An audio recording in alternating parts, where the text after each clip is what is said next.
Okay. Hey guys, welcome. Let's see here. Gonna do that. Bring that up to the full screen. Hi guys, I see a bunch of you here tonight. Thank you. Uncle Chrome. Paul Kent Spong is here. All right, half god, half beast, wabbit. Don, welcome, welcome. I saw it scroll by. This is your first time here, so welcome. This is some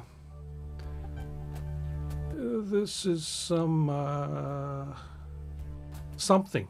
That's what we'll call it. We'll just call it something. I'm trying to scroll back through the chat real quick just to see. I don't want to miss anybody if I can help it. Let's see who is here. Okay, looks like I got pretty much everybody already. Let's see. Did I miss? Did I miss? Did I miss? Did I miss? La la la la la la la la la. Okay, well, cool. Excellent, excellent. So let's see what we got. Onyx is here. Welcome. Eric, good to see you. Thanks for coming. And okay, I think I'm caught up with everyone here. What have I missed in the chat though? Let's see. Yeah, Paul and I are about 20 miles apart. 20 miles and an hour. It takes me about an hour to get over to his place. So yeah, and it's like never crossed paths in all those years. In all these years. Let's see. Tracker Jack, welcome. Good to see you. Thank you for being here. Okay, so little bits of this and that tonight. Luke reinstalls clean, he says on the Discord. No Windows. I watch everything while things are going on. Excuse me. Let's see. Back from Wi-Fi. Okay. Yes, if you're trying to stream on Wi-Fi, that's always asking for something. So I was busy this evening watching somebody else's stream, and so I didn't prepare. Not that I was going to be super prepared anyway. Coming back from a holiday weekend is always a little hard because I never know. Never have time to adequately prepare. I usually take the better part of the weekend to put the show together for Monday night. So, but I do have a few things for tonight's show, and I got a few things lined up. Of course, we'll be talking some more about my new favorite toy. I lost my shout out. Here we go. Still working my way through learning. Excuse me, learning the. Make sure I have the right picture here. Yeah, learning the multipoly. But I keep finding more and more stuff that I absolutely really dig about this synth. And there were some questions that came up in Luke's Discord about it that I've been trying to answer as I go. But one of the questions that came up is in the Discord was what is there anything that you cannot do from the front panel that you need to have the software for? And I've only found now a couple of things, and they're more like it's more like convenience items. For instance, I haven't figured out how anyway to copy between oscillators from the front panel. I have to have the app for that, and by the same token, between programs, from program to program, or from programmer to program, or from layer to layer. I mean, you can save off a preset, but and then load it in. But it'd be nice, like in some cases, some things you should just be able to say, here's an oscillator that I've got. I want to copy that to the second oscillator in this layer, and I haven't figured out how to do that without going to the software. But that's it's a minor inconvenience, I guess, in the grand scheme of things. All right, this calls for another graphic. There we go. In the house. Oh my gosh. So anyway, there we go. And as more show up, I'll pull that out again. Oh my gosh. Yeah, see, that I did get prepared for. I did that the other day. But I was going to drive the overhead camera over to look at the synth there. Let's see if I got the right button on that. We'll know in a moment. And yep, there it goes. Okay, so back to this and to that. Here we go. There it is. So you can see as it went by, I've got, you know, the manual open on my iPad as I go through this thing, and it's actually still it's still a learning experience for me. Yes, there has been, Paul, one firmware update already, and I think they actually even put that out before the thing even shipped, because I think I saw it before. I was a really early adopter. So, hey guys, welcome. Reconsider it, and Studio 8, welcome. So, so yeah, I mean, I know there's going to be a lot. There's a lot more they can do with this. Although, you know, there haven't really been a huge number of updates for its predecessors. I mean, these things came out mostly fully hatched, and you know, I mean, there have been a couple updates on the wave state and a couple on the OP6. I don't know much about the modwave, honestly, because I don't have one, and I don't know that I need one. I think there's enough overlap between the stuff in the multipoly and what the modwave does, that the two or three things that that this doesn't do that the modwave does do. I have other ways around it, or I don't need it. Although I would like it a little better if I had more than one arpeggiator. That would be nice. But, you know, again, I can do that externally because this thing can be run multi-timbral. And then the other thing that we were talking about this last week. I thought I had it sussed out, but there is still some weirdness in polyphonic aftertouch with it. But you know, and as far as you know, making this a full size, I mean, it's full size keys. I mean, you know, but it would be nice, you know, like with the wave state and OP6 and I guess the modwave. They also they later came out with 61 key versions of them. I don't have space, honestly, to have any more full-size keyboards in here. There's 4 in here already. You know, 61, 44, 249s, and now this. Everything else, it's got to be software and modules. I just don't have the room. So, you know, if you've got a good controller, you know, I don't know that you necessarily have to have everything have a keyboard.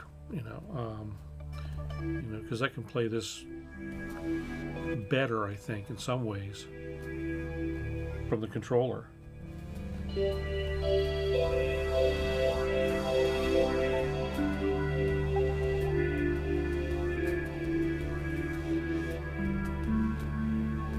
You know, so I don't know that it only being a 37 key keyboard is that big a deal. And in fact, the other two I have, the wave state and the OP6, I took them out of their keyboard cases because the keyboards on the original units were just terrible. I mean, just absolutely awful things. And you know, this one's better. It's not fantastic, but it's better. And with the change in the design in the thing, I don't think I can get, well, I know I can't get another tall dog case to put it in because the design is drastically different. And I know that I don't think Dan's going to be making a case just for this. You know, so the two latest in the line of these synths has had a different case. Each one has had a different case design. The King Korg Neo has a different case, slightly, and different screw pattern for how the the top part screws onto the base, and then this has a completely different base altogether. So I think Korg wanted to shut Dan down on that, but anyway, and they may come out with this in a rack unit. Who knows? But anyway, I like this. I like the look of this. It's, you know, it's kind of a silly thing, but the wood end panels kind of set it off, and you know, I think it's got a nice look. The keyboard is okay. I wouldn't, you know, it's not anything to write home about, but I'm not itching to throw this keyboard away like I was the others.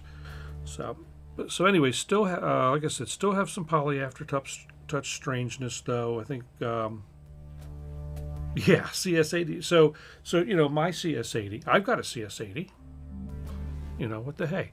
Here, I'm gonna jump away here for a second and go over to somewhere here, and you know, let's get to the right spot, and it's not set up right. So I mean, my CS80 is in software, you know, so I'm good with that. But you know, yeah, if I had the money and the space and you know, I'd love to have a CS80, but you know, I can afford the software version, and I can be happy with that. You know, sometimes we have to make compromises, and yes, Kent, I know it's not the same, but it's close, and it sounds nice. You know, I finally came to grips with the idea that I'm going to have to, you know, there's points at which I can, you know, there's points at which I can happily compromise to get a sound without, you know, any old synth. I mean, I've had old Prophets before, and I've had old Ensoniq synths before, and some other old stuff in the past. And no, yeah, I know it's you know, they're a maintenance nightmare. This new stuff is less of a maintenance nightmare, but you know, anything that's reliant on circuits and mechanicals is going to have something that's going to break down over time, or drift, or wander, or go out of spec, or whatever. And software just runs along as long as the computer is happy, which is a problem that I've been having, lately. I've been having some computer issues, even with the new computer that I built, and I've been having problems. And of course, this is, you know, I'm running a PC, running a Windows box, and so with the addition of the multipoly, so many hardware synths now require two-way communication that they can't handle over MIDI. So you kind of require a USB connection so that you can run their companion software. And you know, if you're running Windows, that can be a problem when you get a lot of stuff. And you know, Windows 11 it now has two MIDI, and we talked about this last week as well, but it has two ways of handling USB MIDI. The legacy way that has been broken since it was released in Windows XP, and then the new Windows 11 version, which is fixed. But not all manufacturers have gotten on board with the new MIDI stuff in Windows, and so I added the multipoly, and USB MIDI has gone a little haywire here, because I guess I've exceeded the legacy, maximum number of of MIDI devices, USB MIDI devices, and so things drop off or disappear, and usually once I get everything in there and get it settled down, it's fine, but just kind of a thing, and I tell you what, Don, one thing. So no, they are not all on the same USB hub. Basically, I have everything run with two exceptions. I have everything run directly to the computer. This computer, the new PC, has got about a zillion USB ports on it, and I have pretty much everything run direct. The only thing that's not run direct right now is, let's see, I have a hub, and the Keylab 49 is plugged into that hub, and the multipoly is plugged into the hub. I have 3 hubs in the room, but actually I only have 2 in the hub. One is used specifically for USB power distribution, and then the other is used for these two, the 2 devices that are on it, and the hubs are all powered. So everything is powered, and I'm not, no passive hubs for me. And so it's, I'll get it sorted out. My gripe is that, I did this, I did the PC upgrade about 6 months ago. At the time I went back and forth and back and forth and back and forth, or whether or not I should, Tao, welcome. Yeah, exactly. That's exactly right. Yes. And one that thinks, and of a house cat that thinks it hasn't been fed. But yeah, it's absolutely a first world problem, and I think I've been trying to think of ways around it.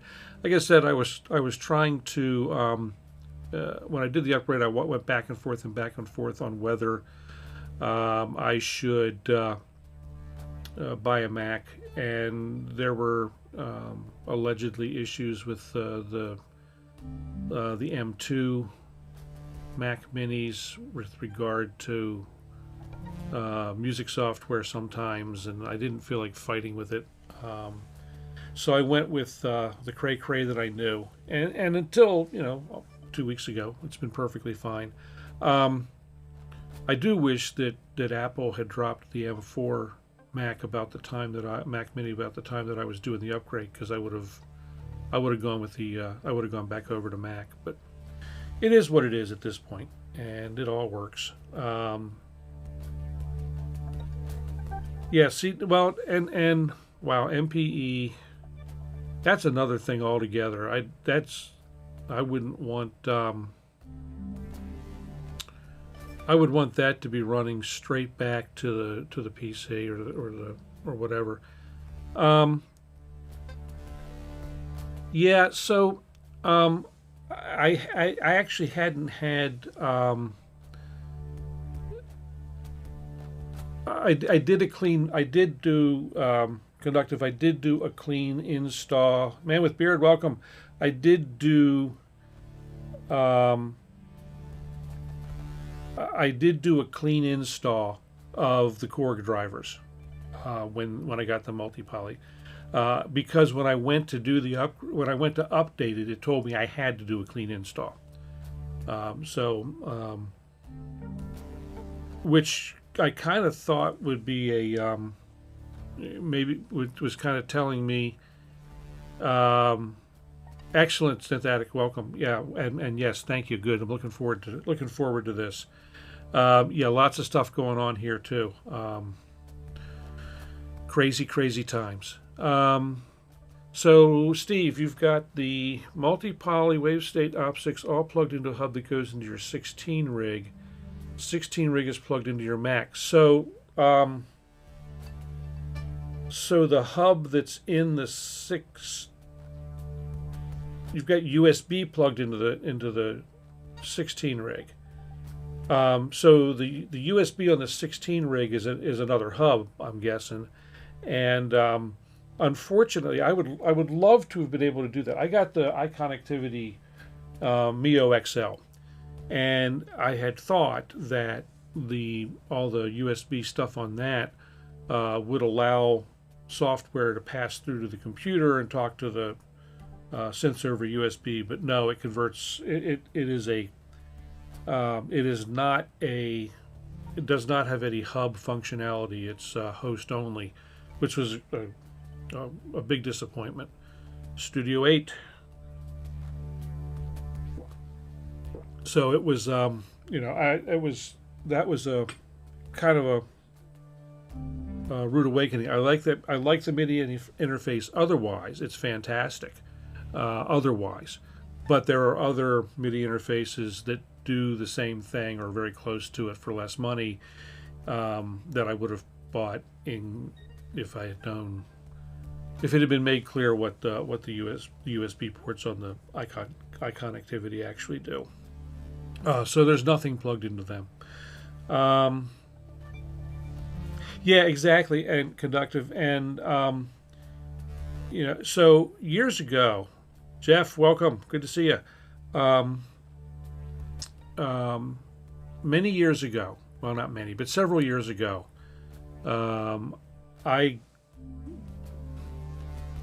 if you follow my website, you know that I have a love-hate relationship with Korg synthesizers. And I've been using Korgs since '89 or so, and I've almost always had a Korg of some sort. And I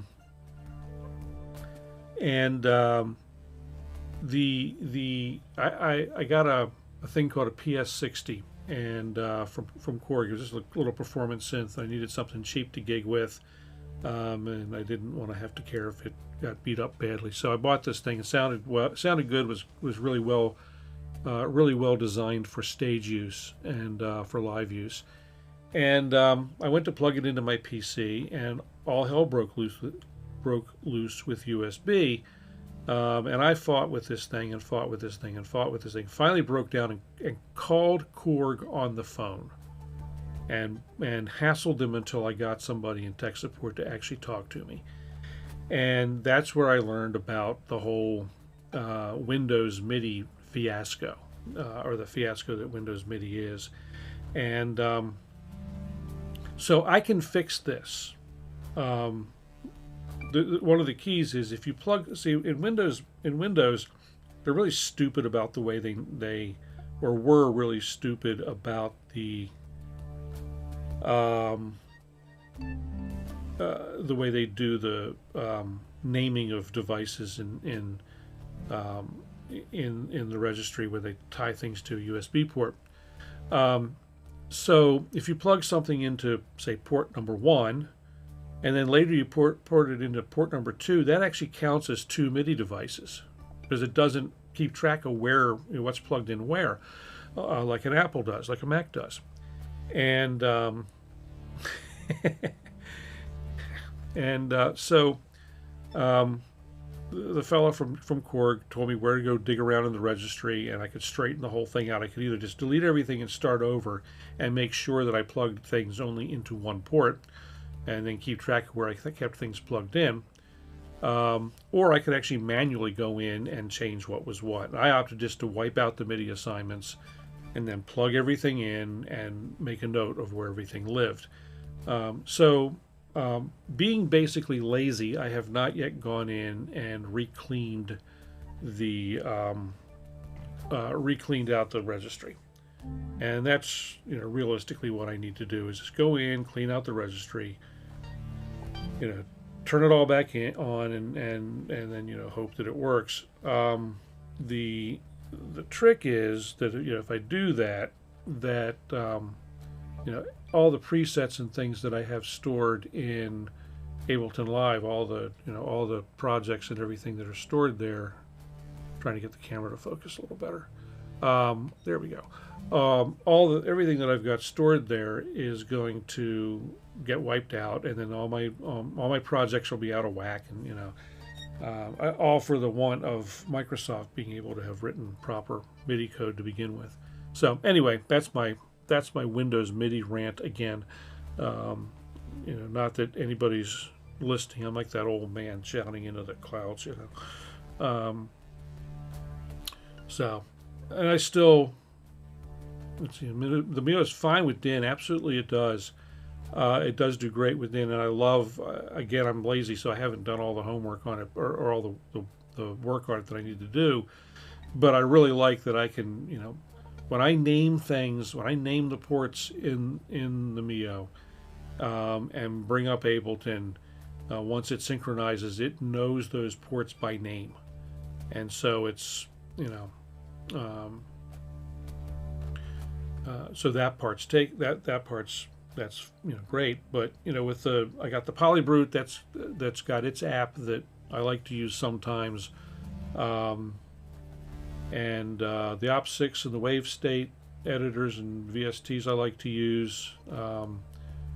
The Control S likes to talk to the Native Instruments software over USB. So it's all it's all wanting to talk.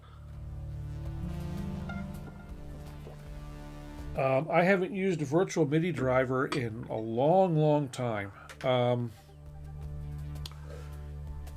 at least not one that's kind of sort of a part of the OS. I'm wondering how would that is there, Onyx, is there one that you know of that plays well with Ableton Live and will also pass through? So that's the other thing that I like to do crazy stuff. So or especially when I'm doing stuff where I'm demonstrating stuff. So I like to be able to do where I have the PC up, and we're looking at stuff, and then Windows 11, Jeff. So Windows 11, like I was talking last week, has got the legacy 10 port or 10 device MIDI set up for older stuff that doesn't talk to the new version of Windows, which has like 100. And so it's kind of this two-way street. Microsoft did some work and came up with a new way of doing it, but manufacturers then have to update their firmware and their drivers in order to work with the new version of Windows. And but see, I like to be able to do things, and again, so the question for Onyx is with a virtual MIDI driver, I like to be able to have Ableton open and then open up the editor, for instance, for the multipoly, which it should find there. And so now I can do editing here, and it's especially when I'm talking about how things work in here, or how something works. So I know that I'm also kind of sort of making things difficult on myself to do this way. So one of the thoughts that I had was, since all of the Korg stuff is over this way, kinda, that I might just dedicate another computer to that to handle just those things. So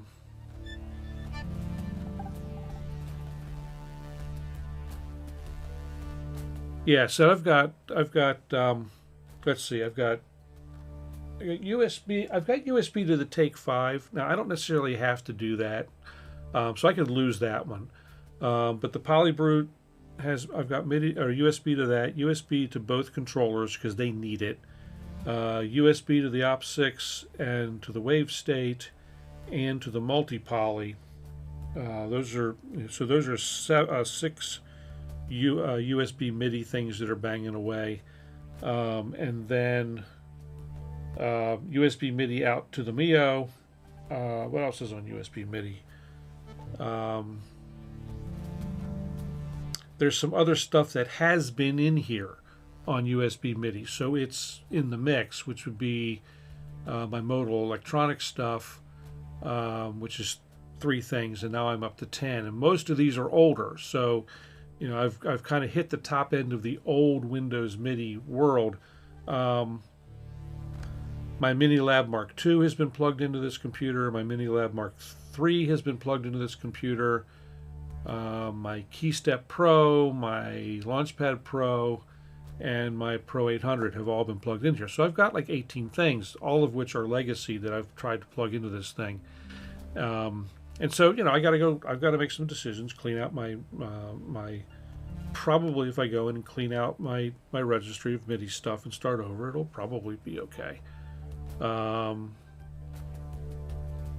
Check this out.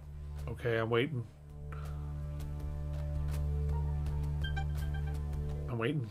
What am I checking out? MIDI over Ethernet. So, okay. So now I can do that. I can already do that to the mioXL. But that doesn't help me with the USB. Really. I mean, I guess it would drop one thing off the USB off the USB world. So I guess I could do it that way. Which means I'd have to. Do I have dual? I can't remember if I have dual NICs on this motherboard, or I'd have to run it off the hub.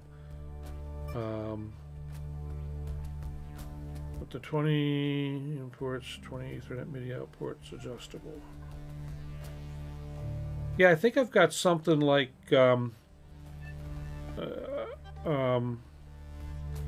it's supposed to be real fast. Although, you know, my latency here is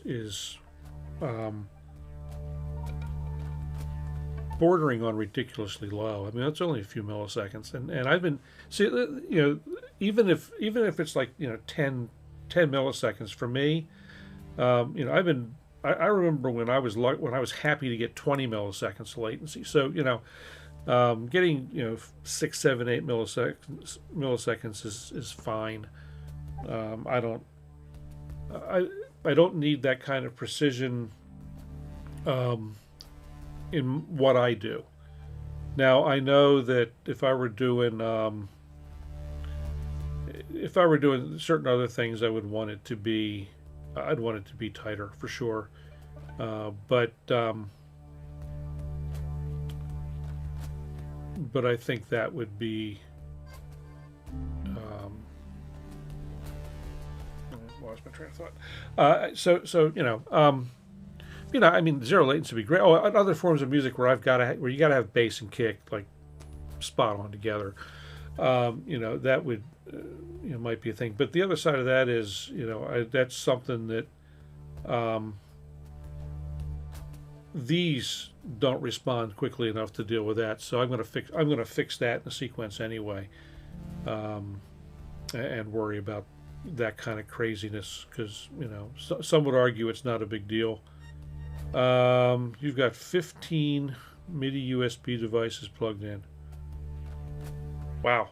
Well, you know, and I guess I've had that plugged in here, you know, and so, you know, I've just got the computer confused.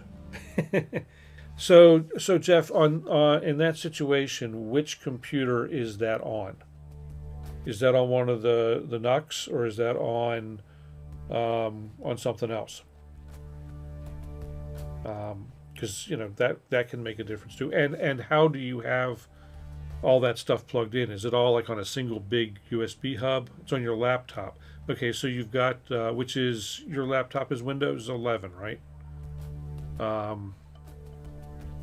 it's definitely going through a hub at that point, or hubs, 2 hubs.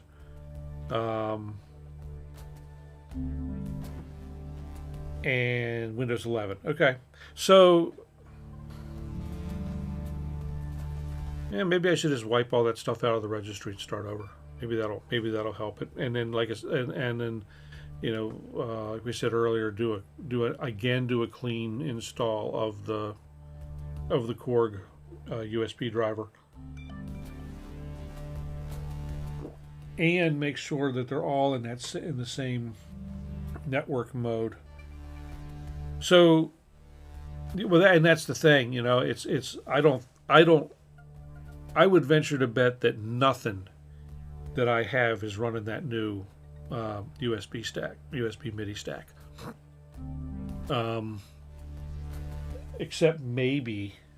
Although, as I said last week, I'm surprised. I'm surprised that Korg, knowing that they have problems with USB MIDI historically, has not put the all the Raspberry Pi based synths on the new stack.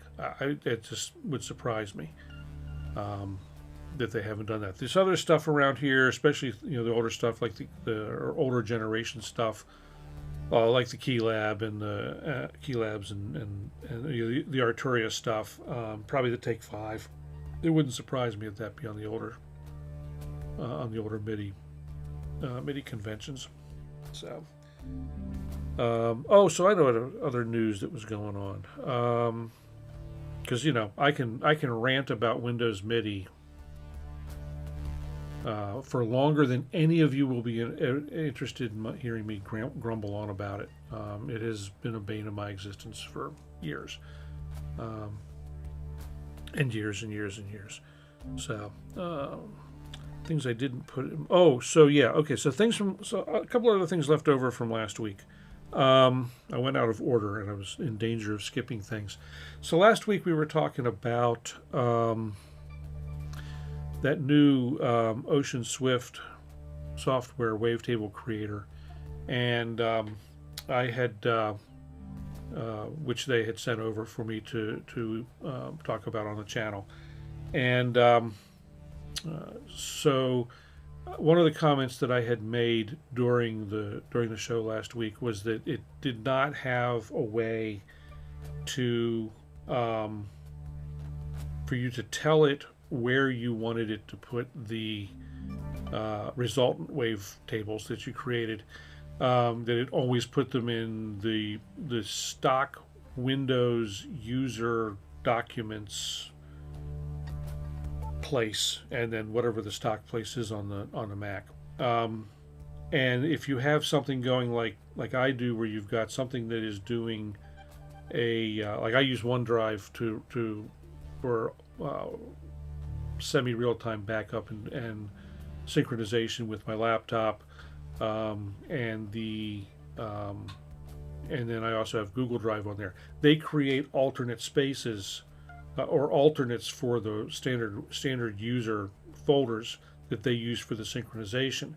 And so the version of the Wavetable Creator that I had did not recognize that location, nor did it allow you to specify a location.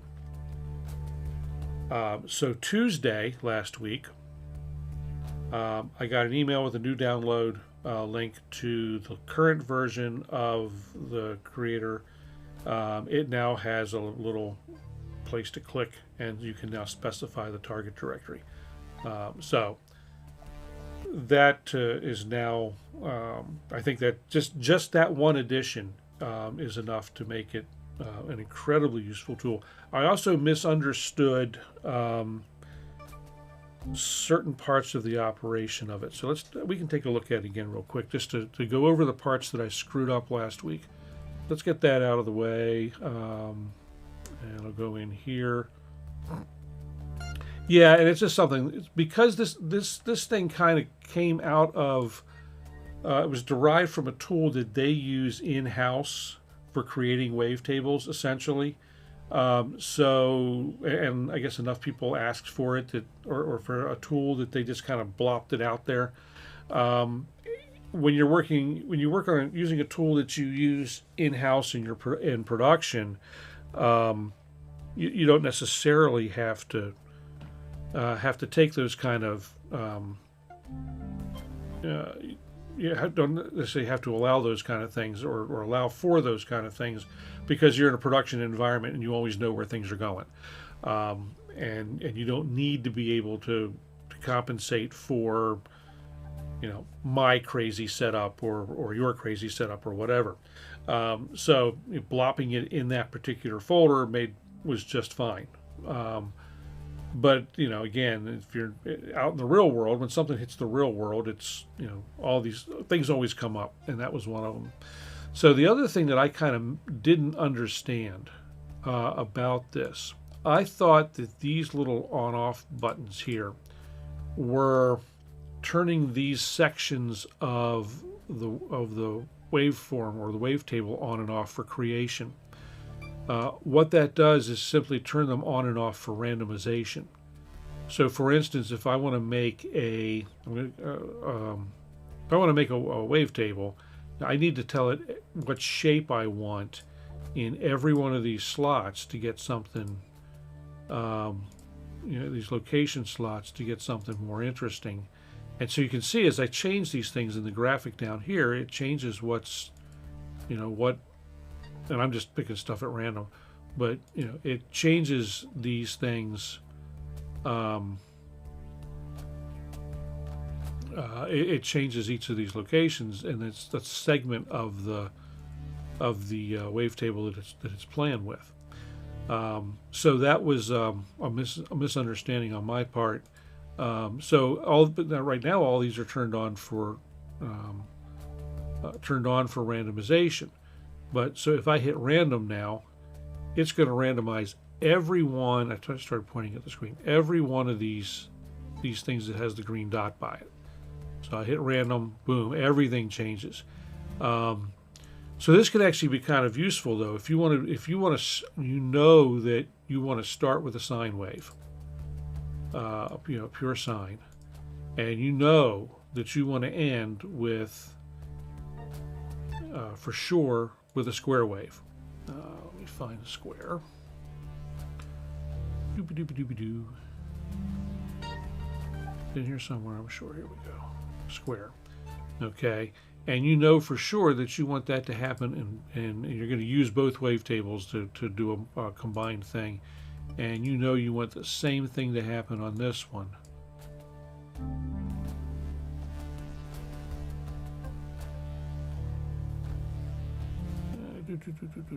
Square. Okay, so if I've turned randomization off for those, now if I hit random, it starts with a sine, goes to a square. And if I were to play this, which I will try and do quietly at first, tell this I want to use the zoom.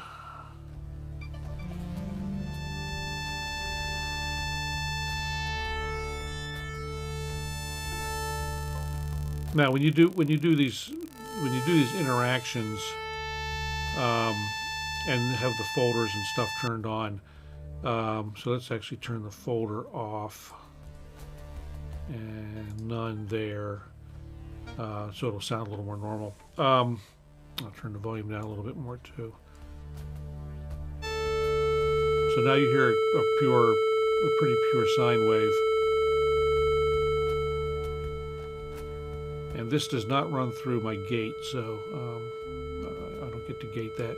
So now as I go through, you'll hear it change and end up at what is probably pretty obviously a square. So anyway, it can do all kinds of. This does all kinds of. This makes some really neat wavetables. And somebody had mentioned or asked about.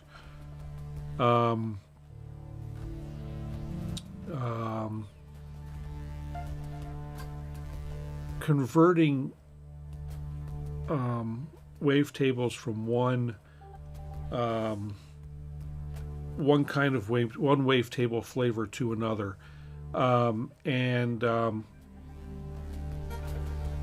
that is now a tool that they have as well. That's on their website. I'll put links to both of those down in the show notes a little later on. I think I've got this. I think I've got this linked as it is. So there would be the sponsored portion of the program. I have to go ahead and click that box now. But no money changed hands. Just sent it to me to play with. And what they're hoping that I'll do with that is use that to create waveforms. It is a fun tool, and I've been using that to create waveforms that I've dumped into the multipoly. I've dumped them into Vital. I've dumped them into Pigments, and and I've dumped them into various contact instruments, including their Porphyra contact 8 instrument. Basically, this thing will let you make a waveform or make a wavetable or a series of wavetables, because you can also set up to have it do a bunch of iterations based on the input, so you don't have to constantly go again and again and again and again. It'll make a wavetable that you, as a wave file, that you can dump into anything. So you could even use it to create wavetables that you might want to use in a Eurorack wavetable module. Pretty much, if you can import a wavetable into it, this can make you can make it. The other thing is, like ZYKLOP, ZYKLOP's got a bunch of them. And the thing with so one of the other things that I might as well go full on with these guys if I'm going to talk about it. One of the other things that these guys, one of their kind of their philosophy is that they've, in their Porphyra Contact 8 instrument, they include a bazillion samples and a bazillion wavetables. And unlike most software houses,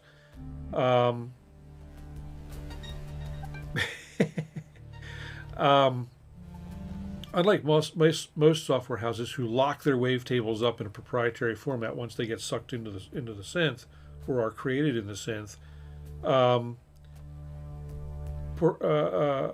Ocean Swift say our wavetables are stored over here in wave format, and our multi-samples are stored over here in wave format.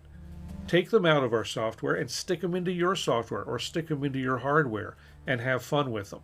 So if you buy Porphyra, you get all of their wavetables that you can freely use in something else. So initially, Paul, Ensoniq did not allow any access to their wavetables. They were locked in. It was not until much later that you were able to get anything out of their stuff. Nor could you put anything in. Now many of the trans waves have already been reverse engineered out and are available on the web, and or some of them are. The SQ80 waves are there, and they're essentially the same as trans waves. There's really not anything different between them. And I've used them. I actually have them. They're available to download for free from the Wave Edit. I think it's the Wave Edit website that's got them. You have to dig through. One thing I've found with the wavetables that you can get there is that some of them you need to go in and clean out or clean up. The timings, the frames aren't quite where they belong, and so you get weird buzzes that shouldn't be there. Starsky Carr did an excellent video on how wavetables are built and how to adjust them and clean them up.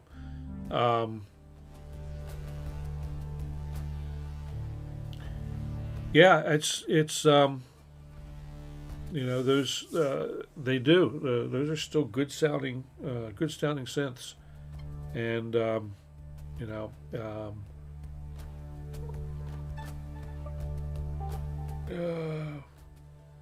yeah, so like the what was that series that they came out with? The Emu series came out. It included the PK6 and there were a bunch of them that were the same. Basically, they were the same hardware it was supposed to be kind of like the new VFX, but or SD1, but it wasn't. Yeah, Halo was one of them. They had PK, and they had there were six. I think there were a half a dozen of them available either as keyboards or rack. And you know, this was after Proteus 2000, I believe, or right around the same time. I had the PK6 because it was the closest thing to that they had to the VFX, and it was not really all that close. But it was a nice instrument. I mean, there's nothing wrong with it. It was a nice instrument. That was, geez, 20 years ago. I don't know, long time ago. Makes me feel old. But yeah, Proteus 2000. That whole Proteus series those are great instruments. Similar technology. And you know, yeah, I'm not gonna go down that road. I don't need another box of stuff.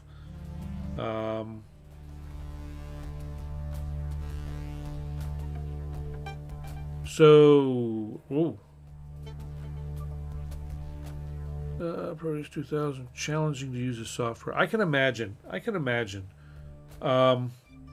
You know, and as far as as far as old Ensoniqs, if we're going to talk about old Ensoniqs, Luke just got an SD1. He had an ESQ1. I think he may still have that. If I were going to buy an old Ensoniq at this point, I would want the SQ80, and mostly because of the modulations and filtering was before they kind of done away with a lot of that, and so and did it by messing with the waves. So you had both, the best of both worlds. And you know, the thing about that is, I don't have any reason to buy one, to buy the hardware and have something to, you know, have to maintain. Not that Ensoniq synths are hard to maintain physically. They're actually very easy to work on. And restore as long as can find the parts. They're great to work on. But the you know, I've got the Arturia SQ80V VST. It's fantastic. You know, exactly. That was it. It's pre-ESP2 chip, and you know. It was, let's see, was it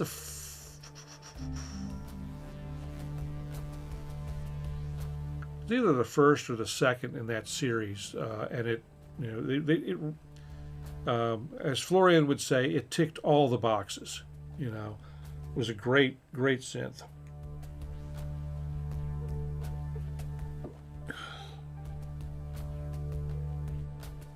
So I never. And we kind of chatted about this in messages. I never really got into the sampling workflow. Just never really grabbed me. And you know, and at one point I had ready access to things like Akai S900s and Akai S1000s, and you know, I just Mirages, you know, Ensoniq Mirages, and just early EPS, and I just never, it didn't do anything for me. Still doesn't really. I like wavetables a lot, but straight sampling doesn't really do a whole lot for me. I don't know why. I guess I like synthesis a lot, and I guess maybe that's why. I don't know, but I like getting into the guts and making and twisting things around and making sounds. You know, so that's just me. You know, it was exciting in 1985. The thing about sampling in 1985 was that, you know, it was exciting because it was now now we can actually get the real sound of a piano sort of on stage in a box we can carry under our arms, and it's Bueller. So it's but to me again, at that point, um, I was playing with Moogs, and stuff like early Oberheims and stuff like that. So it's always been about twiddling the knobs for me. Um, and there are certain things, granular. I love. I love mangling stuff up in granular. Um, I have some ideas for our thing for that as well, which we'll talk about. Um, so yeah, modeling was incredibly compute intensive. It still is, but the computes are much better. And like you say, it'll this thing, I could run a full modeling synth on here in my pocket, and I've so Paul, you've taken, I know you've taken the tour of the synth museum over there at System Source, or at least wandered through it, and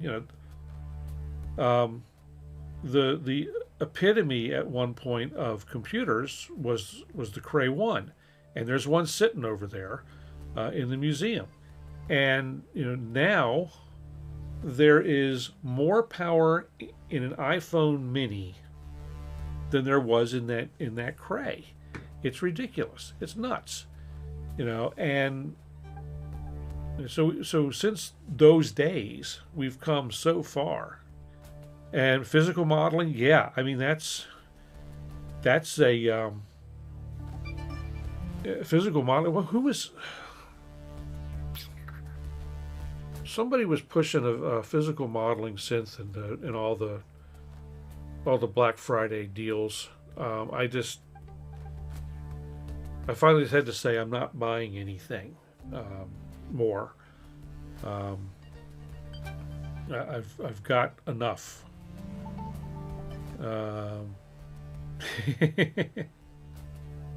Ask loop from yeah. Well, it'll take a while. Now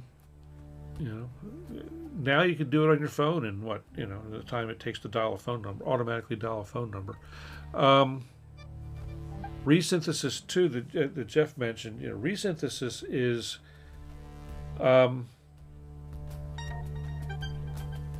Resynthesis is very interesting. I really like it. I bought Myth when it first came out because I thought it was really cool.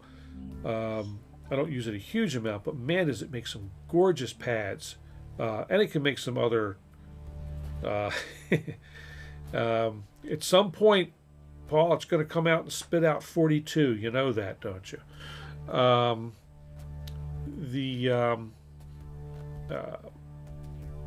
Well, like I said, I bought Myth when it first came out because I thought the Resynthesis engine was really great. It makes, like I said, beautiful pads, all kinds of great textures, and it's just a really interesting way of making sound. And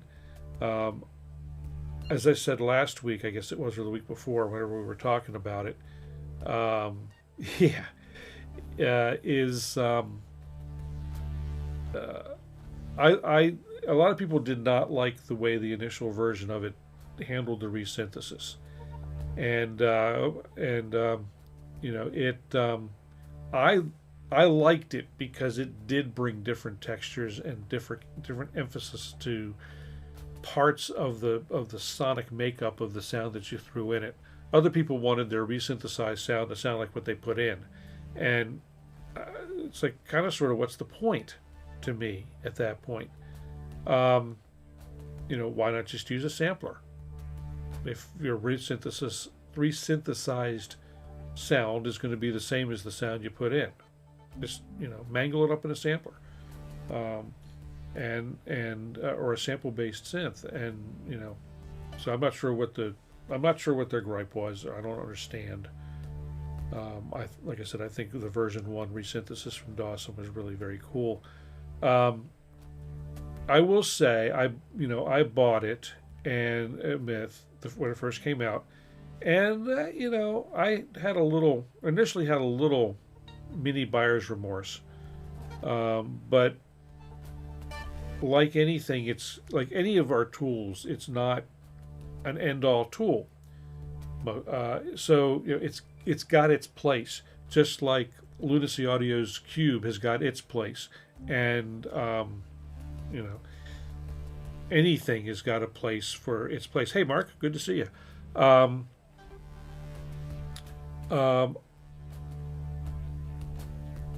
I've not really played with Audio Term. I know of it, but I haven't really played with it. There's a bunch I haven't played with. You know, my first forays into making my own wavetables were in the wavetable editor in Vital. And so, well, I say that as far as making wavetables for use in music. I've been using wavetables for you know, making my own making wavetables for special uses for a very long time. But they're nothing. The ones that I created were certainly not musical. They were used in a specialized audio system, and you know, so they were used for certain sound effects and very specific things. And basically, the wavetable was not the wavetable as we know it. There was all kinds of weird things. There were varying frame sizes, and you know, it was kind of a no. I worked at a company in Colombia that made toy trains, and the toy trains had very sophisticated sound systems in them. And so the way that that the data, audio data, was formatted, essentially there were 255 sounds with a fit in a certain amount of memory, and it was basically, by the time it was all said and done, it built a PCM audio file that got shoved into the chip. I don't know if Myth can. I don't know if Myth can export anything out. I know you can stuff things in. I've not tried to export anything out of there. Let's see.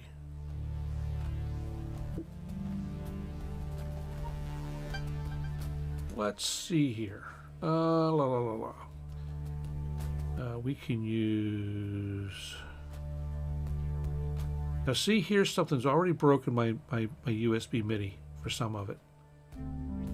I bet you if I go, I wonder if I go in here, if it's broken over there too. Not there. It's fine there. So let's see. We'll just use this track and let's grab. Let's see what we can learn. This is always fun. Some Myth. We'll drag that over there. It'll think about it. Hopefully won't crash. Oh, there we go. Okay. So there we've got Myth. Let's put it to synth bus. And we're going to get control from.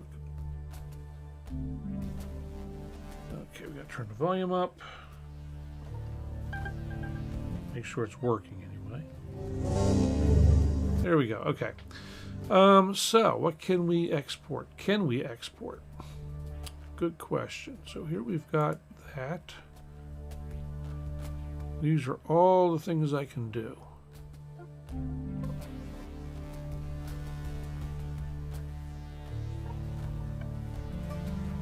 Paul, I have no idea who owns that these days. Maybe Lionel. Because they didn't close. They're still there. In some way, shape, or form. Okay, so in the iris itself, I don't see any way to export anything. And make a monkey face wavetable. I don't know. This is supposed to be representative of the spectral information that it sees. Oh, there's a third resynth engine, mono and stereo now. Huh, I missed that. So that's the Lionel mics thing is a topic for offline somewhere. I can tell you more about it than anyone really needs to know. But that would be a topic for offline. Or maybe if I ever do a live stream on the other channel. I'd have to talk to some people first and make sure that I don't say anything out of school.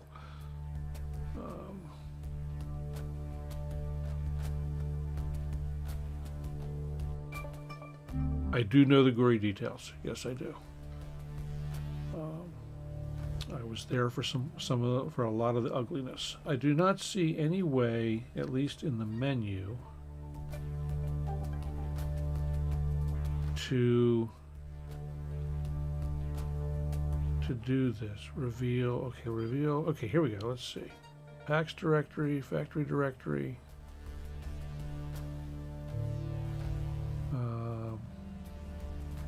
Renders directory. Let's see what's in there. Rendered waves. Okay. Folder is empty. Well, so we're close to everything else. So this is going to be preset files. If I had any user presets on this machine, they'd be there. Yeah, I don't have anything for myth on this machine, I guess. Let's see, what else can we reveal?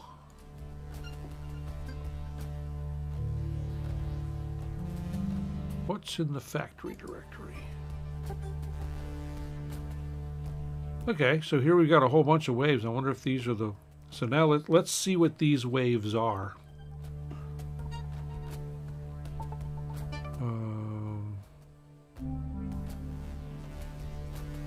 Let's just do this, and I'm going to open with...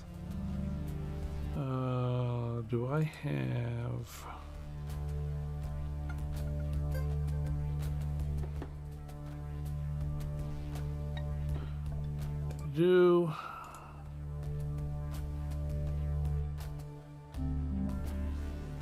Let's see what this is.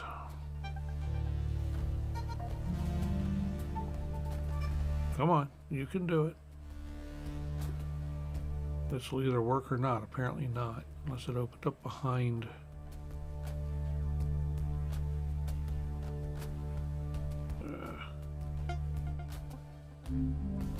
Did not open up. Okay, that's interesting.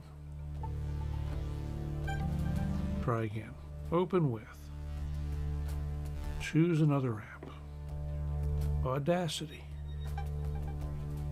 There we go.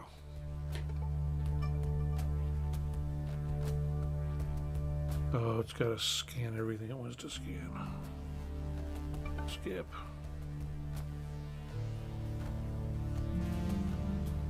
So hitting skip on this only skips the one that's currently scanning. There we go. Boom, boom, boom, boom. I don't care. We'll skip that for now. So let's see. Can I get away with playing this? Watch your ears, folks. I would say that's not a wavetable. What do we got going on here? Replicator, wavetable rendered, Chrome. So one thing you could do to get a wavetable out of this is the same thing you can do to get a wavetable out of some other things. Is you would take, like, this is 0.8 seconds, so what would happen? Got this file. No, don't save the project. Yeah, don't care. Yeah, don't care. Don't care. Oh, apparently it opened up twice. Okay. Let's take this. file. Let's slide this over here. Get rid of this. And instead, let's put, this is always fun to play with stuff. Let's grab Vital and stick over here somewhere. Because I know I can always jam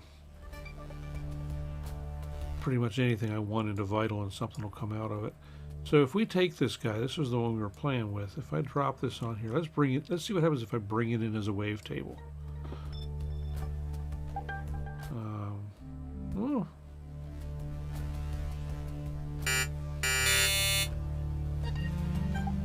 Do I have that going to the synth bus?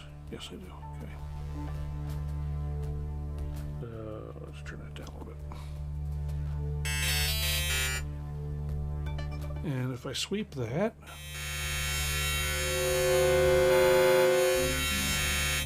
I don't know if that was intended to be a wavetable, but it works as one.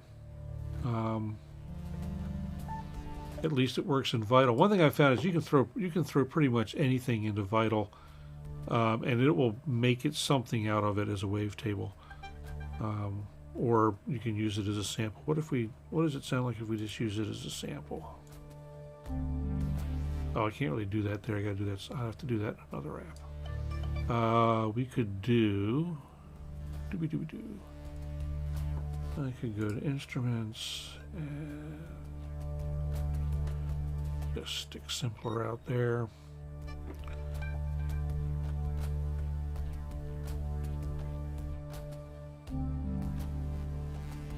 Oh, I don't have that set to the bus yet.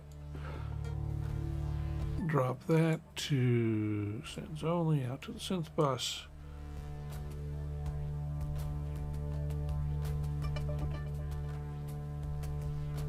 Bring the volume up.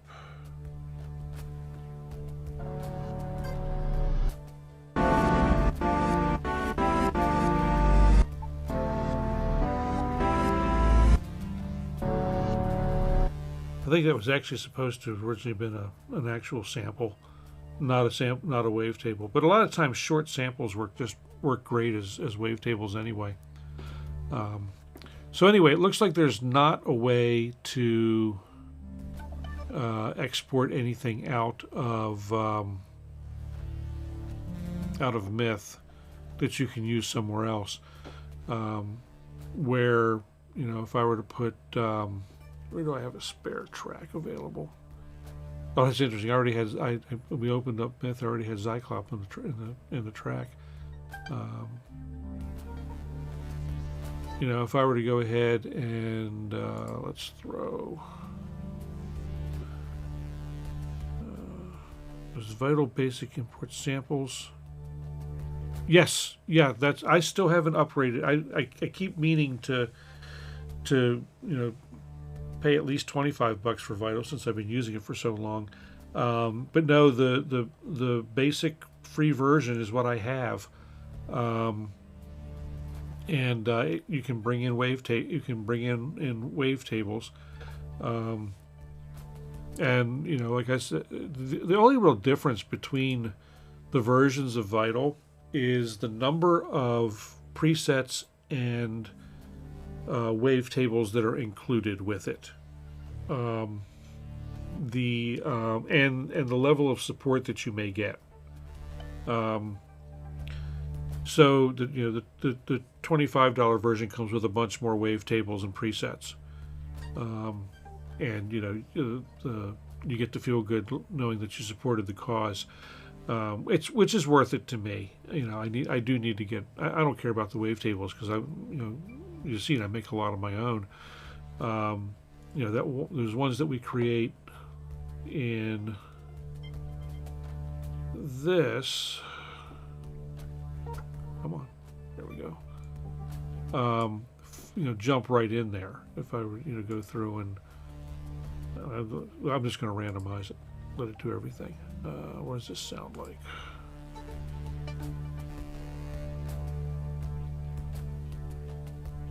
Turn it down.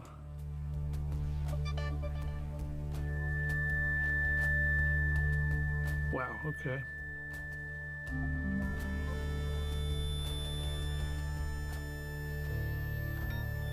a little high pitched.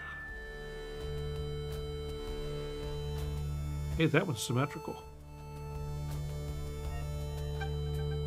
That should do neat stuff with stretching. Oh, that one's going to be cool. Okay, stop the playback. I'm just going to make a single one. So here I can go in and I can say where I want this to live. So I'm going to go to my documents and down to there, and that'll be the folder that I want to use, and we're going to call this WT 24 1202A. I'm really, let's see, I'm really inventive when it comes to names. So I found that some things don't like to have 16-bit for some reason. So I'm going to go ahead and make this 32 bits. The frame size and cycles is fine. Actually, let's make that 64 just because. And yeah, so we're going to go ahead and create the file, which it's done. So now I can come out here to that folder, which is in Documents.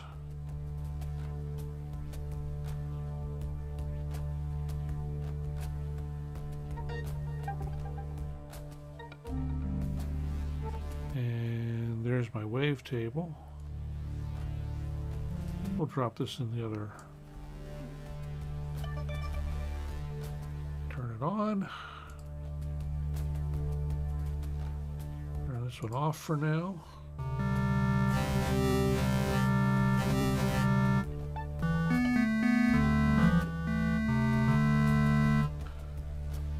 So that was just, this is, like I said, this is the free version of Vital.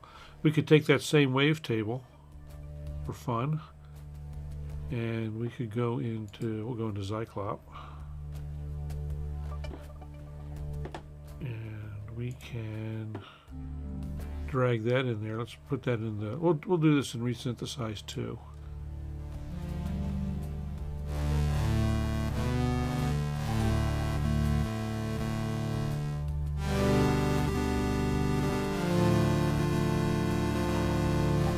Interesting, it makes a little skip there as it goes over the part where the wavetable folds back on itself.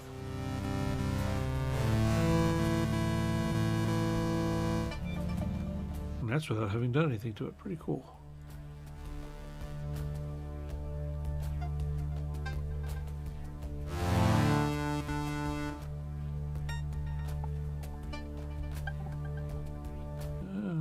Turn that down. Let's not make it saw-like at all.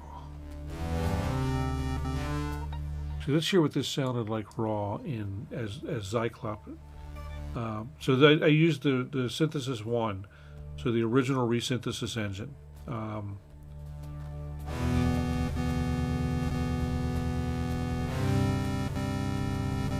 So this is what people were complaining about. If we come over here to Vital, or where did I have it? Did I have that in Vital? Yeah, we had done this in Vital. So here's the same wavetable in Vital. Actually, let me set it so it sweeps real quick.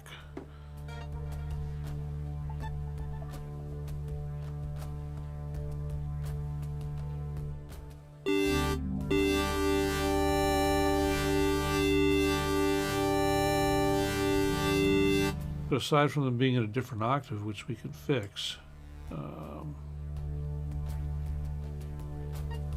they sound similar to me.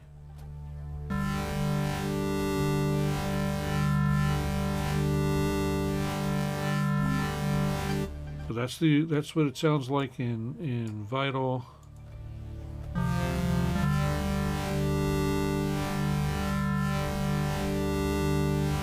It's pretty similar. I mean, it's got a little bit of different character.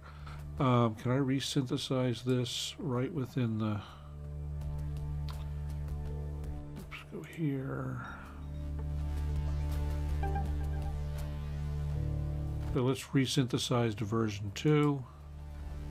Oh, okay. Oh, let's grab our waveform again. So there's, now we've resynthesized it in version 2. Oops. Am I on the right track? No, I'm not, dummy. Where is it? Here it is.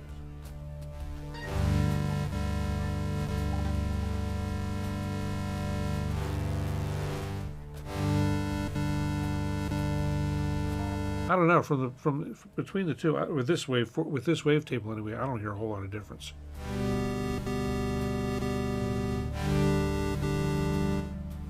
Between that and Vital.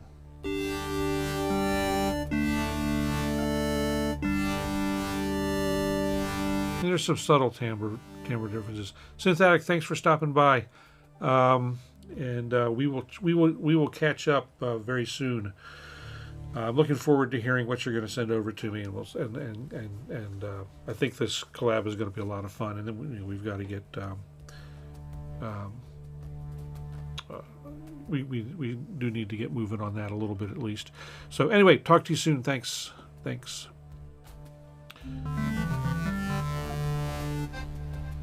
what am I listening to? I'm in back to Vital. Let's go. Let's play with ZYKLOP because I'm here.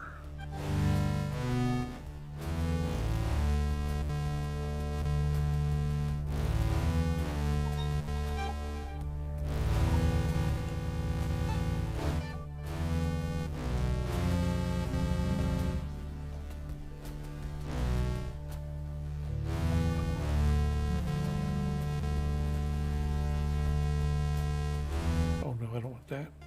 They go away.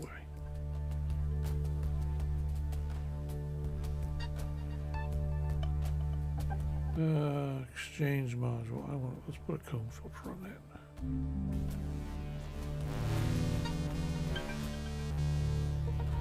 that. Let's see. I can't see what I'm doing here. Let's go ahead and take this full screen. Makes it a little easier for me to see.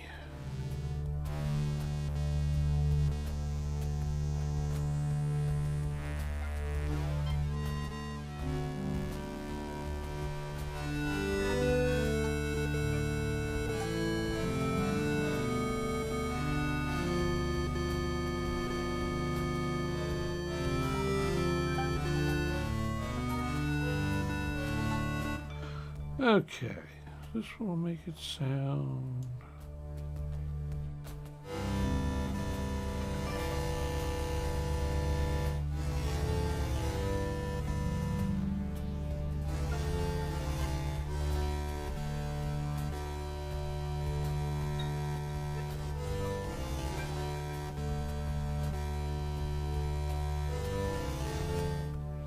Let's see, is there a pitch on this thing somewhere?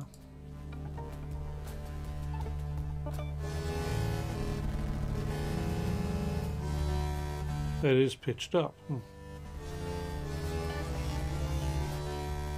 That's a difference, another difference in the way that this interprets versus Vital.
Change the harmonic ratio.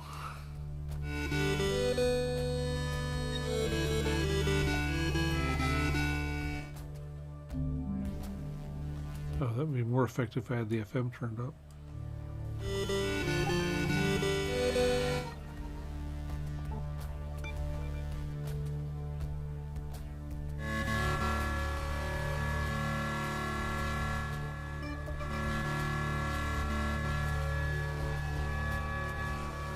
One thing that's about ZYKLOP and Myth both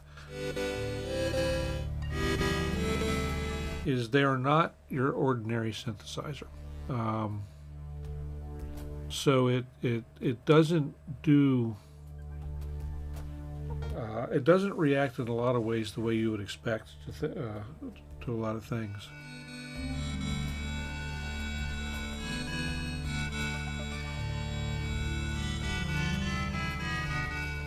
Yeah, and you can feed this just about anything you've got, you know.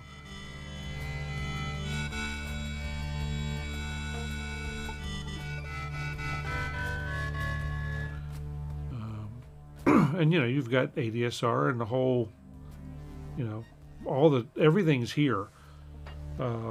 So it's you know, it's just a different way of giving you a waveform to start with.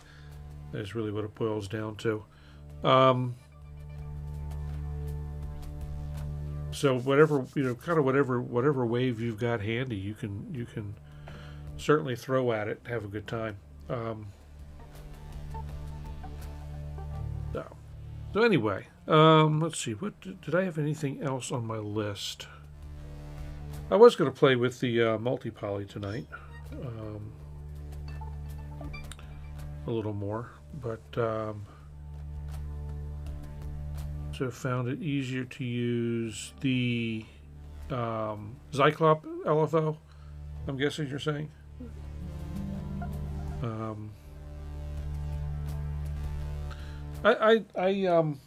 I'm out of water. I'm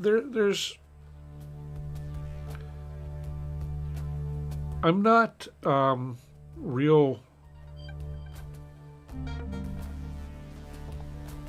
Well, I don't have a, in air quotes, hardware to VST kind of interface mindset, if that makes sense. I kind of like don't mix my modular and my software synths, even though VST or VCV is a, you know, software emulation of the Eurorec world. Yeah, I don't know what to do with 809 MIDI CCs. You know, that's crazy talk. You know, that's you know, I mean, what all are you gonna control with 809 CCs? You know. That's not necessarily where I want to go. I'm a simpler kind of guy. Although, you know, give me a modular setup, I'll patch to. You know, I'll look like you know, some of those the modular pros. You know, and I can do that. Just I made a decision. Actually, in the last year, even though I started my very first synthesizer exercises were in the modular world, I decided that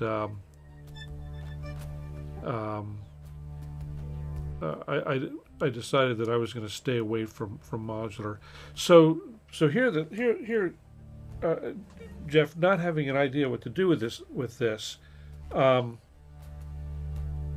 I don't know what you've got for MIDI to CV and CV to MIDI capability in your rig, but this is where, you know, for what Paul's talking about, the ability to take input from your, okay, so you've got lots of CV to MIDI capability. If you've got lots of CV to MIDI capability, you can be doing things like using your modulation modules to drive deep into ZYKLOP or Myth or any number really of other VSTs or software synthesizers, and really kind of sort of make them be a module as part of your setup. and it just gets down to knowing what do all those CCs in the software do, and how, and then getting a pathway set up between the CV to the CC. And that's down to however your CV to MIDI converters work. But that's,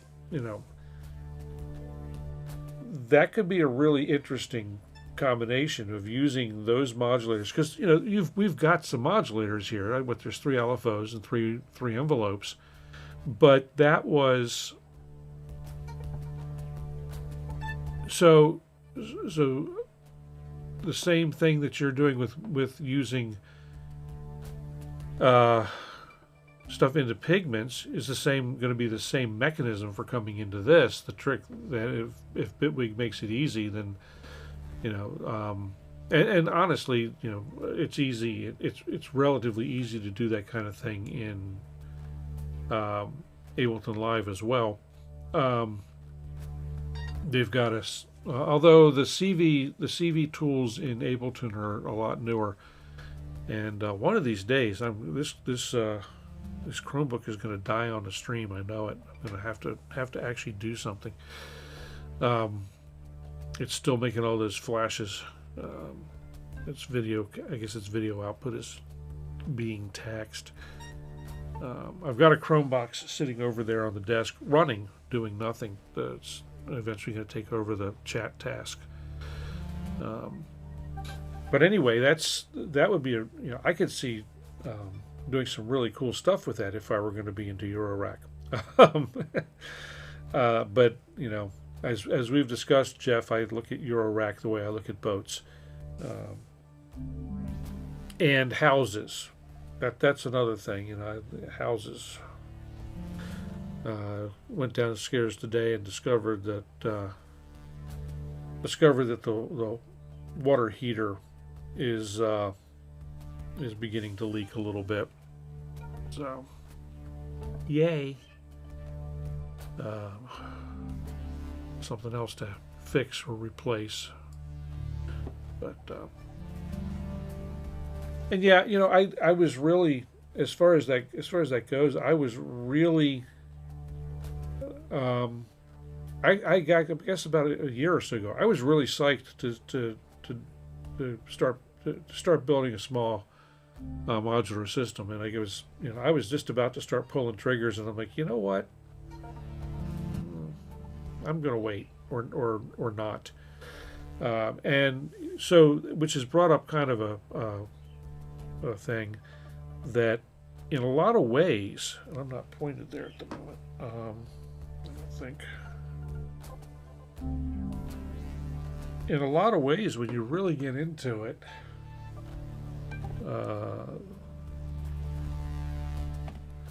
that guy is... I've not been very productive lately either, Jeff, so don't feel bad. It's not just Eurorack that keeps you from being productive. This thing, the architecture in this is fairly modular, and there's one shortcoming that I mentioned earlier, that in the modwave, the arpeggiator, there's dual arpeggiators, and so each layer in a modwave can have its own arpeggiator. In the multipoly, there's one arpeggiator, it's global. And I believe you can say it's going to control only one layer, but even so, you've only got one. And so, my answer to that is, since this can be made multi-timbral or treated to be multi-timbral, then I can get around that by using an arpeggiator or a step sequencing plugin in Ableton Live to push the arpeggiations or sequences or arpeggiations to each individual layer that I would want to have, and then play them from the keyboard, from the controller keyboard, or even the local keyboard. I can turn local off and then grab MIDI out of that keyboard and route it right back in. through whatever arpeggiator that I've decided to use. So I can get around that, and that's kind of like patching in, I'm going to patch in a Metropolix, So I've kind of developed, that's a mindset that I can use that, this thing is one of my modulars, and the architecture of the wave state is very similar in that it can be broken apart and treated as a lot of separate parts that work as four synthesizers in the mod wave, in the wave state. So essentially I got 8 polyphonic synthesizers in two boxes that I can kind of tear apart and put back together, and then route other kind of control into them. If I need more control than what's already in the synth, then I can route more into it. So that's kind of where I've said, that's going to be my idea of modular, and I'm not even going to. I've played with VCV Rack. I use it for occasionally for demonstrating certain things,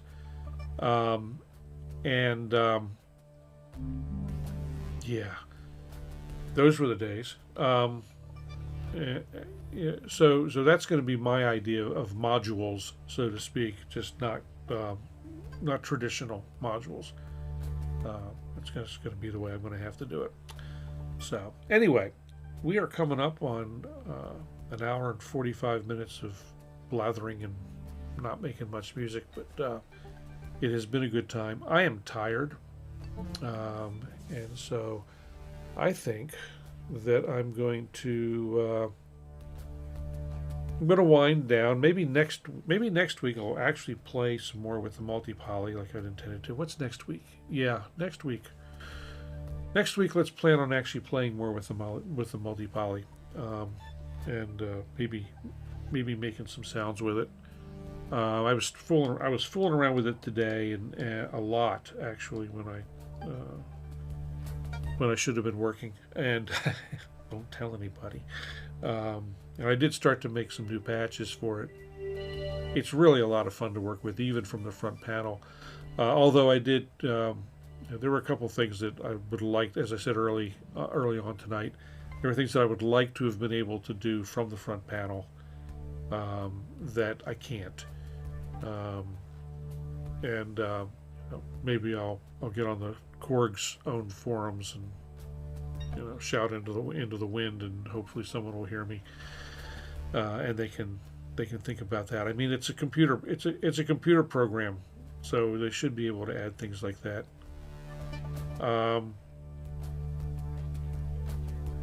So yeah, and so you don't necessarily think of multipoly as a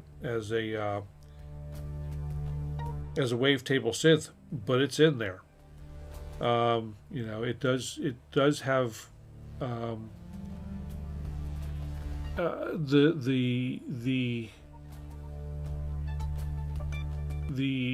wavetable functionality within multipoly is similar to the mod wave, at least from what I'm told, very similar to the mod wave, except, and Mark, actually maybe you've got the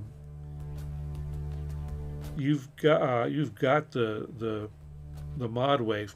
So in the mod wave, you can have 2 wavetables in the same oscillator, and you can there's a control to work between them. Is that a crossfade between them, or is it an actual morph between them?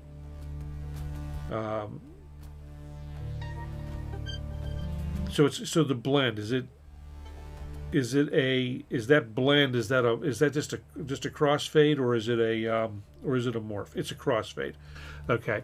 So that kind of function can sort of be accomplished in the multipoly by setting up a control that brings the volume up on one while it brings the volume down on the other, and you can set a curve. Okay, so the reason I'm asking is, it was like, what am I missing besides the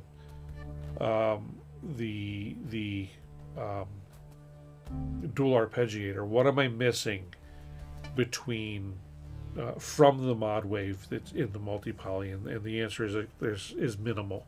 It sounds like I was watching Loopop's video again today in detail, trying to find what the differences are. But I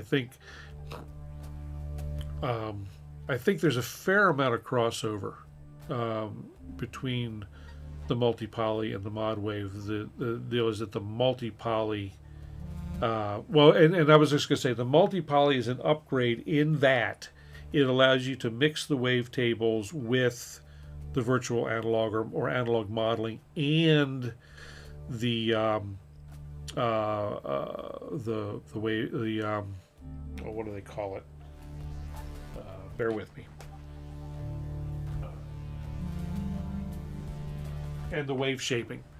That's where it starts to really get, you can in one box mix, wavetable synthesis, analog synthesis, and wave shaping all in one box, and that's where it's like, yes. So yes, it's in that regard. I agree. It is definitely an upgrade, and you've got the chaos physics and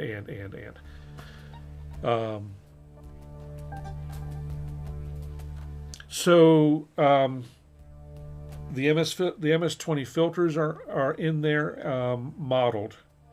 It is an upgrade version. It's an updated version of the MS-20 filter models, and I think the MS-20 envelopes and LFOs are also modeled in there, and it's supposed to be an upgrade of those. And my ear likes them a lot. They are much better than the models than the MS-20 models that were included on the Korg Kronos that I had, which was very, very good. So this is yeah. This thing is yeah, but that's fine. It's it's an amazing little synth, and I think it's one of those things, though. It's like a few things that have come out lately. A lot of people haven't grasped what it really is, and it's a lot more, I think, than people think. The first demos, a lot of the early demos that came out for this really did not show off what it's all about. The early demos that even from Korg were just they were bad, and they really sold this thing short, which is a shame. So it's a much nicer instrument than those demos did, and it looks good too. That's the thing. It just looks good. And I was sitting here in the studio before I fixed dinner and had the and sat in on the SOR stream. I could almost see this replacing my Take 5. I don't plan to get rid of the Take 5, but I could see moving this from over to the main analog rack and putting the Take 5 somewhere else, pairing it up as a permanent pair from a playing standpoint with the Polybrute, and because I like having these two, which you can't see it from this shot. I like having these two together, and I can see the multi-poly taking that place, especially with the hands-on control that it's got. So anyway, I have to be fooling with those ideas in my head. So Anyway, thanks folks for coming. Let's see. It would be killer. I think it would be. But see, the problem is, I think that the Polybrute with the Take 5 up top is killer. You know, it's a combination that's really fun. This is the existing combination is really fun, and you know, so it's kind of a hard decision, and you know, I mean, well, let's see. Shot number 4. Come on. There it goes. You know, so I think you just need a poly 12. Oh, geez, you know. I would love to have a Polybrute 12. So Don, thank you for coming, and we will definitely catch you soon. It's almost my bedtime too, so I'm gonna push that button. So I mean, this is a nice stack here, but that multi-poly would look good on this stack too. I think. I don't want to stack 3 tall. That's too much. It's already too tall over here to the right. You kept yourself from getting one. Not quite 10. Yeah, we're at the same thing. Same thing here, Mark. So it's not quite. It's about 5 minutes off. Which actually, if I start playing music now instead of running my yap, I can actually play out a little bit and be done at 10, and go to bed and get ready to do it all again tomorrow. Yay! So I think that's actually what I'm going to do. I'm going to let you guys go on a ride here while I reset the camera angle. Don, like I said, Don, thanks for coming. Thanks everyone for coming, and take care as well. I'm glad that you found us, Mark. This is we do this every Monday night at 8 p.m. Eastern time, and although I think I've got a couple dates coming up where I'm going to have to miss. Oh, that was the other news. That before I go, we decided today that or yesterday, today, somewhere in there, finally decided that I am actually not going to go to Superbooth in May, because we have decided that, or my wife has decided she wants us to go on something fun, on a fun trip for my birthday. So, and go to another part of the world together. She was not going to come with me to Superbooth, and I don't necessarily blame her. She would be bored to tears at Superbooth. So, so we've decided that going to go and do something fun. Maybe someplace warm. I'm not sure. The initial discussion was to go to Iceland and/or Norway, but then middle of January, not necessarily, or 2/3 of the way through January may not be the best time to go there. So we're still batting that around. But we're going to go somewhere and have a good time. So I will not be well. So and we've got friends in Costa Rica. So that's another place that's on the list. Go down and visit some friends down there. So there's a lot of things we're bouncing around. And the problem with Costa Rica for me is that I may not come back. I just may say bag the whole thing and just stay. So charter a catamaran in Thailand. And so I know someone in Thailand. I know someone in Thailand as well. It's and so many places. You guys are moving to Costa Rica. That's cool. I've like I said, I've got a couple of friends down there, and it would be, yeah. Well, and you know, Belize is so Jeff is so funny story. Well, I'll do one more story. So I guess we've been in this house 13, 14 years, something like that. And we were selling our house in what ended up being being a huge, oops, wrong one, a huge blizzard. And you know, basically Maryland was shut down for 5 days. And of course the for sale sign was stuck up in the front yard covered in snow, and the joke was that I was going to change the sign and say, you know, moving to Belize. You know. But yeah, no, I've got like I say, we've got friends in Costa Rica, and I've known people that have moved down there over a number of years, and so that would be I would love to do it. Love to figure out how to do it. You know, you've got you've got the oh, I don't. Did you see? You may not have seen this. My SOR, my friend, you may not have seen this. Hang on, I gotta pull this up. There we go. So anyway, so I'd like to go there. I'd like to at least go and visit.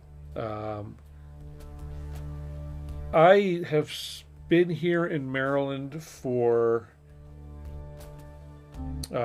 60 years, and or 60 and a half years if you want to get really technical about it. Belize is expat central. There's a fairly active expat community in Costa Rica as well, and in Thailand, and I mean, I can list a whole bunch of places that I know there's a fairly decent expat community. So, which is nice because I mean, you know, that way you've got, you know, at least some folks with a common background if you're not from there. So you're checking out Belize, Jeff? Yeah, okay. So I was Paul. I was built in Akron, Ohio, and we moved back here. My mother's from Maryland. My father's moved here, and then when they got married, they moved out to Akron for jobs, and then about a year and a half after I was born, they came back, and we've been back here ever since. And I've seen a lot of really interesting things here in Maryland, and but I'm ready for something. I'm ready for something different. Yeah, yeah, built. In Akron, Ohio, the rubber capital of the world at one time. More tires were made there at one point than any place else on the planet.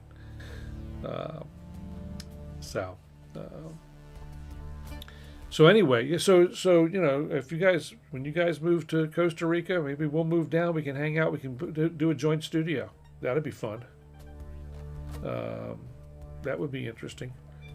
Language is very important to live is very different.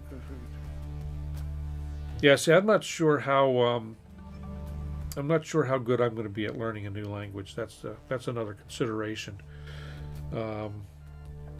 Is my moving, or is my ability to learn a new language, at least enough to get by. But yeah, I will be, and you know, our friends that are down there too will be happy to be tour guides as well. And they lived. Well, one of them lived within about 10 minutes of where I live now.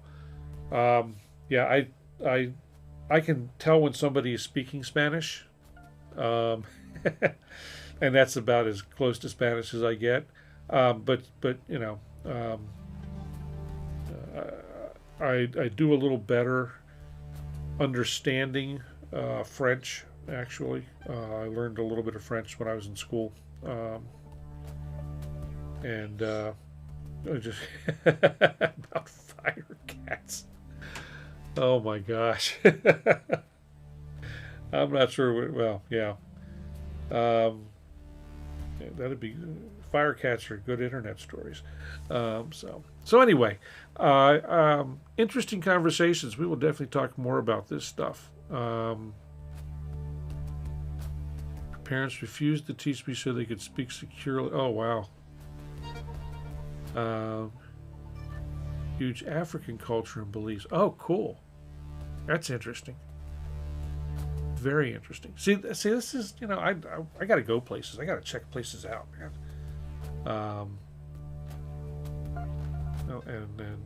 I've been. That's one of the things. It's like I've been all around the United States. Rourke, my gosh, you're coming in just as I'm getting ready to go to bed. Oh my gosh.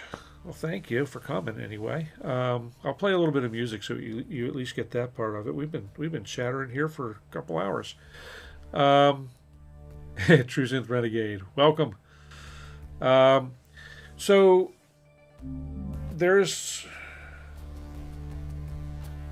we will see how things go. I've got friends from Puerto Rico who live up here, and that was kind of sort of on no, not Florida, not going to Florida. Sorry. Sorry, not sorry. There are other reasons for us looking elsewhere, and that's I know you do. I know we've talked about it. Bowie was better, right? Yeah, Bowie's got its own part of the world as well. So the PR mission, I really liked it. That was Puerto Rico. Oh my gosh, good. Can't wait to hear the music. So anyway, I need to get up early tomorrow as usual. I have an early appointment to take the truck in for maintenance. So wanted to try and get that done so I get back before work starts. So anyway, thank you all for coming. My gosh, this has been a great night. So much fun. And Kent has his assignment.